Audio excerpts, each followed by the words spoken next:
Saludos amigos, muy buenas tardes, gracias por estar en sintonía de Radio América y del programa Doble Vía. Gracias a todas las personas también que desde este momento ya están conectados o se conectan al Facebook Live para escuchar y ver el programa.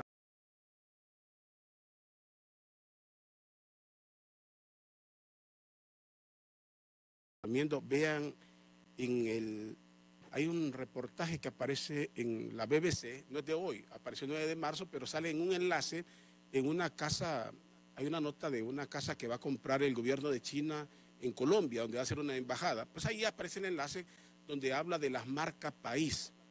Interesante ese reportaje de marca país.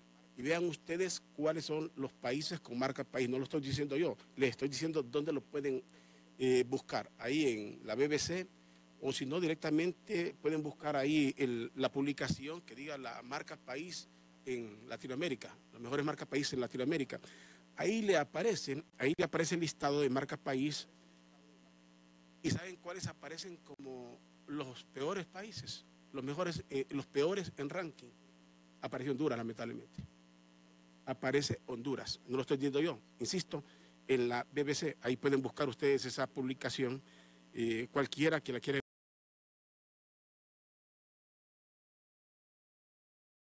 Tele.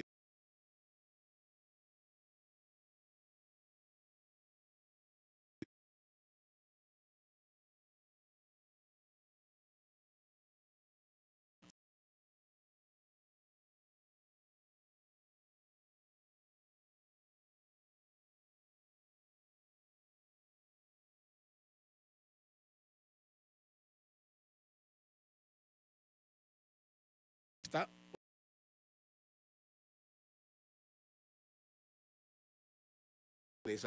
la mejor marca país en Centroamérica, Costa Rica. Le dice ahí, creo que no nos sorprende a muchos, pero ¿qué es lo que ellos evalúan en marca país? Sale ahí, óigalo bien, la percepción, esa es la percepción que se tiene internacionalmente. Hay que la percepción no siempre refleja la realidad, pero hay la percepción. Entonces, no obstante lo que nos diga el gobierno aquí, la percepción fuera de Honduras es que aquí es un país inestable, es peligroso, aunque las estadísticas digan que ha bajado el índice de criminalidad, de violencia, lo que quieran, pero la percepción fuera de Honduras es que es un país peligroso, es un país peligroso. Lamentablemente esa sigue siendo una percepción. Pues les digo, es un reportaje bien interesante que está ahí en la BBC y lo pueden buscar para que lo lean con todos sus datos. Es interesantísimo. Dice el reportaje, les voy a decir, dice cuáles son las marcas país más valiosas de América Latina. Búscalo con ese título. ¿Cuáles son las marcas país más valiosas de América Latina? Y ahí le aparece número 1, la mejor marca país, Argentina, el segundo es Brasil, el tercero es México, el cuarto lugar lo tiene Chile y el quinto Perú. Ven que no aparece Colombia, que Colombia ha levantado mucho su marca país, y desglosan cada uno de estos. Y luego aparece que el informe, fuera de esto aparece Panamá, fuera de estos aparece Panamá, más o menos bien ubicada, y aparece Costa Rica. Y Costa Rica dice como líder a nivel de Centroamérica.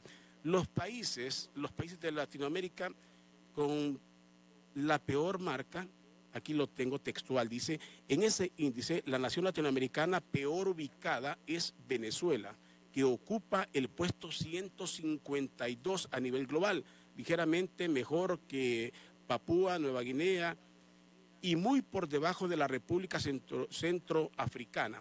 Luego aparecen también, después de Venezuela, pésimamente ubicadas, aparece Paraguay y Honduras. Tampoco salen, dice, bien librados en ese índice, ocupando la posición 124 y 122 en el ranking. O sea, no salimos bien. No obstante, y digo porque estas son realidades de percepción que se tienen de realidad, porque después de la Semana Santa, en toda la emotividad y en todo lo que se hace aquí, porque, insisto, en Honduras, para decir que no es buen hondureño o que uno no es enemigo, tiene que mentir. El presidente decía que vamos a hacer la meca del turismo. Falta mucho en imagen de Honduras. Y ahí explican todo lo que significa una imagen. Otro de los puntos de evaluación, dice, es la estabilidad política. Y ahí hacen una mención específica de Honduras, la situación política de un país. Pues ahí aparece, es con fecha 9 de marzo fue publicado eso, pero repito, lo pueden buscar ahí para que lo lean ampliamente y vean cuáles son las realidades. Si alguien está equivocado, serán las compañías, son 2 compañías que hacen esas evaluaciones. Otra de las notas del día de hoy es, se ha insistido mucho, y a día se viene hablando de que el Partido Nacional, o en el Partido Nacional y los diputados y el gobierno en el Congreso, no quieren que los acuerdos del diálogo sean vinculantes, que no sean ley. ¿Cuál es la importancia de que un acuerdo en un diálogo sea ley? Que aquí se ha dialogado hasta la saciedad. ¿Cuál es el problema que tiene el Parlamento Centroamericano? Que no es vinculante. Todo lo que hablan ahí es una retórica que les sirve de consuelo, de tener un salario a los diputados que vivan bien porque ya no los quieren en sus países, entonces los mandan al Parlamento como una beca. Porque lo que tratan ahí no es vinculante. Por eso es que el Parlamento y el único presidente en Honduras que lo señaló sin ningún temor fue el presidente Ricardo Maduro, que incluso dijo hay que salirse. Claro, venían los integracionistas, que la integración centroamericana, pero había una realidad entre la figura literaria, el Parlamento Centroamericano, que no es el mismo Parlamento Europeo, a una realidad de lo que significa el Parlamento Centroamericano. ¿Qué significa el Parlamento Centroamericano? Nada, no es vinculante, es un elefante blanco. Pues es exactamente lo que estamos viendo en todo esto. Si un diálogo llega a acuerdos y no son ley, ¿quién los va a cumplir? ¿Quién los va a cumplir? ¿Cuántas cosas no se han firmado? Después de cada elecciones, ¿cuántas recomendaciones de la comunidad internacional y quién las cumple? Nadie.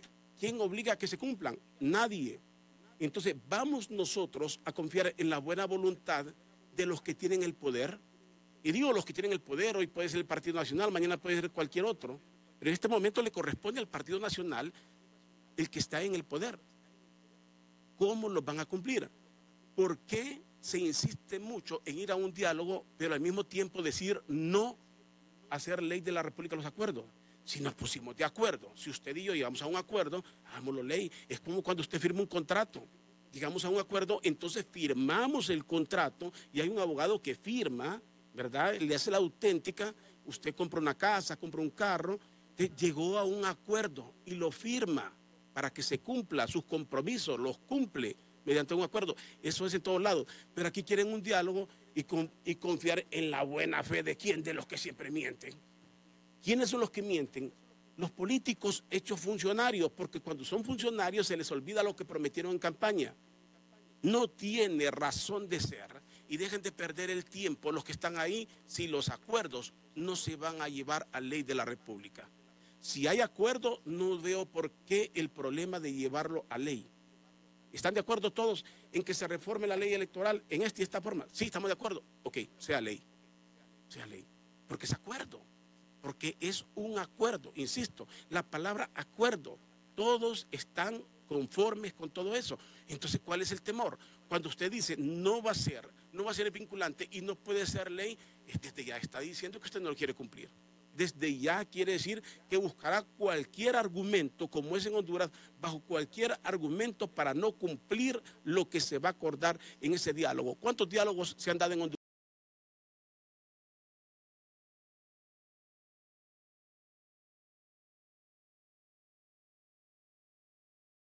No a nada.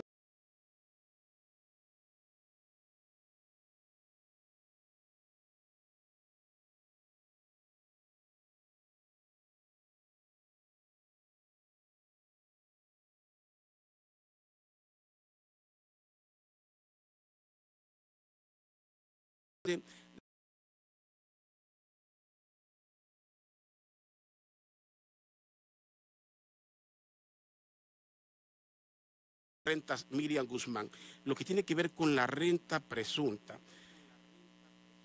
Lo que plantea la señora Miriam Guzmán es correcto, en esto no debe de asustarle a nadie, la renta presunta. Ella está en lo correcto. Usted debería declarar, no defraudar al Estado. Es correcto lo que dice la señora Miriam Guzmán. la renta presunta. Dice la ministra de la SAR, Miriam Guzmán, anuncia que mediante la renta presunta auditará los ingresos de los profesionales del derecho y verificar sus declaraciones del impuesto sobre la renta, si son verídicas. Incluye abogados, médicos, arquitectos, ingenieros y periodistas. Es correcto, pero ¿cuál es la duda? ¿A quién van a investigar? Porque así como lo plantean y como lo relatan, se escucha como amenaza. Porque no vivimos en un país de funcionarios profesionales, porque vivimos en un país donde sentimos que tenemos un gobierno intolerante y todo aquel que le haga una crítica puede ser objeto de una persecución. ¿Y qué dijo la presidenta del Colegio Médico? Esto le suena como a una extorsión, y así lo han dicho otros, extorsión, porque la acción es correcta, pero ¿a quién van a perseguir? Cuando hablan de los abogados, ¿cuántos abogados hay en el Estado? La renta presunta. En esa renta presunta, los subsidios que reparten los diputados para el caso, lo que le regalan a los diputados, ¿lo declaran como ingresos o cómo? ¿Cómo lo justifican? Lo que se dan a las ONG, muchas de ellas dudosas, ¿cómo lo van a declarar?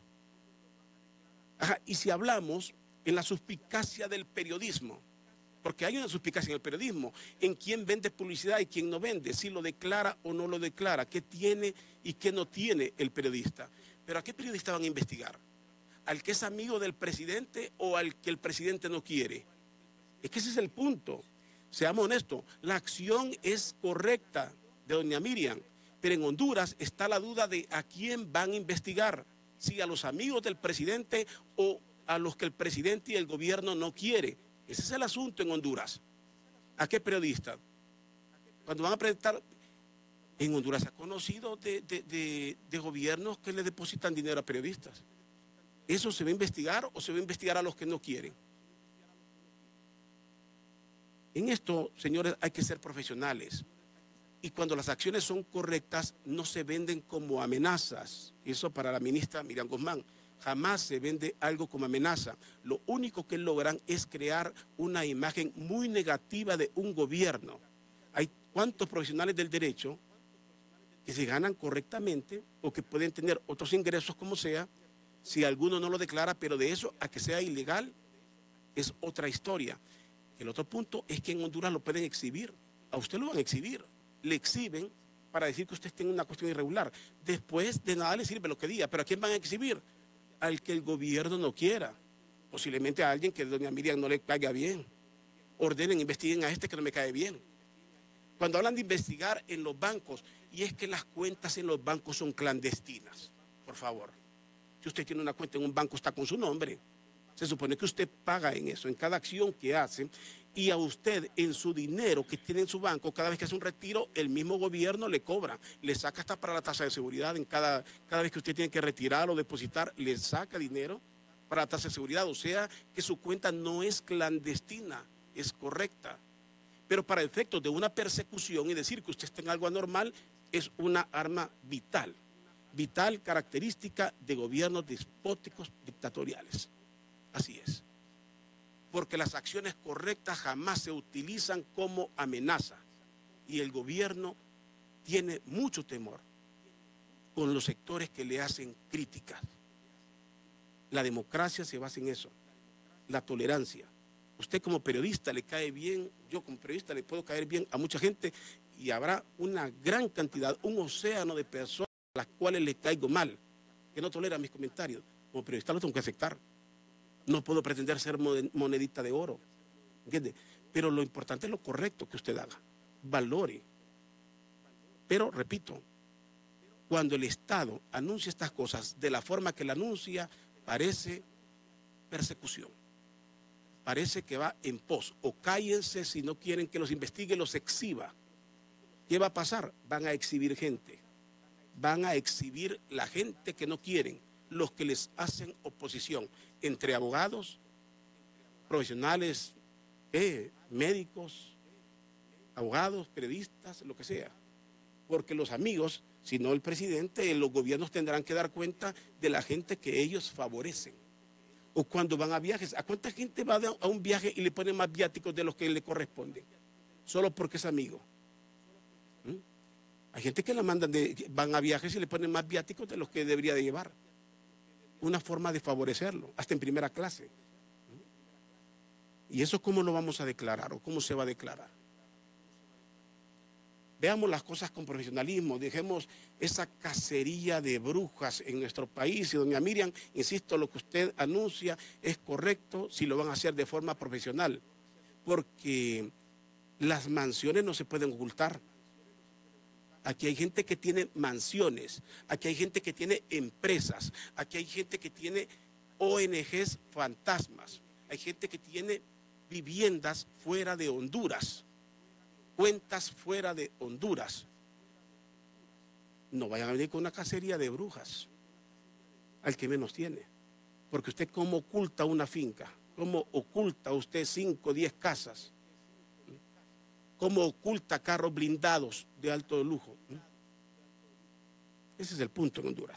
Bueno, voy a dejar esto ahí porque habrá mucho de qué dialogar, hay que ver el curso que toma todo esto. Voy a dialogar sobre estos temas precisamente con el doctor Nelson Ávila, que precisamente es un economista que ha sido funcionario internacional en materia económica, fue candidato también a la presidencia en el Partido Libre, y pues sobre todo como analista, porque aquí no se trata de hacer política, estamos ya en un gobierno y tenemos que analizar las cosas como están y en el marco del diálogo. ¿Qué tal está, doctor Nelson Ávila? Gracias por acompañarme aquí en Doble Vía. Muchísimas gracias, amigo Rodolfo. Muy bien, creo que esos 5 puntos que usted mencionó son capitales. No solamente son elementos de coyuntura, o sea, no solamente son del día de hoy, que en realidad son parte de la noticia, sino que es parte de la estructura y del sistema al mismo tiempo de impunidad y de corrupción que hemos tenido precisamente en nuestro país. Y yo creo, Rodolfo, que precisamente cuando usted menciona el primer punto sobre la imagen país, ¿cuál es la imagen de Honduras?